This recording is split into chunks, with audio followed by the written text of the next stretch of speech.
Hello, kids. Today I am going to tell you a story about the brave little bunny. Once upon a time, in a peaceful green meadow near a sparkling stream, lived a small bunny named Benny. Benny was the tiniest bunny in the whole meadow. His ears were a little shorter than the others, and his legs were not as fast as his friends. Because of this, Benny often felt like he didn't belong. The other bunnies loved to race across the meadow, leaping over logs and darting between bushes.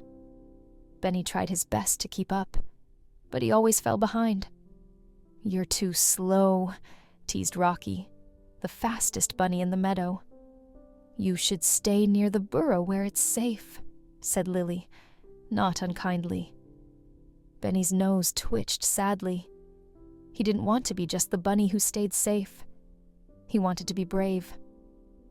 One sunny morning, Mama Bunny called all the young bunnies together. "Listen carefully," she said. "The forest near the old oak tree can be dangerous. Never go there alone." All the bunnies nodded seriously, including Benny.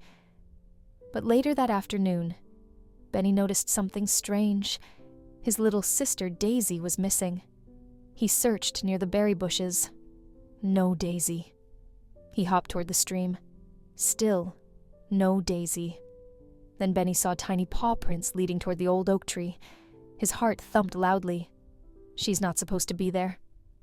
Benny felt scared, very scared. The forest was dark, and tall trees blocked the sunlight. But when he imagined Daisy all alone, his fear turned into something stronger. Courage. "I can do this," Benny whispered to himself. He followed the paw prints into the forest. The air was cool and quiet. Leaves crunched under his feet. Every shadow made his ears twitch. Suddenly, Benny heard a soft sound. "Sniff, sniff. Daisy?" he called gently. "I'm here," came a tiny voice. Benny found Daisy stuck behind a thick patch of thorny bushes. Her paw had gotten tangled, and she couldn't get free. "I was trying to pick flowers," Daisy said tearfully, "but now I'm stuck." Benny's heart squeezed with worry, but he stayed calm. "It's okay, Daisy. I'm here." Carefully, Benny used his teeth to tug at the vines. They were sharp and tricky, but he didn't give up. Slowly, gently, he pulled each thorn away. At last, Daisy was free. She leaped into Benny's arms. "You saved me."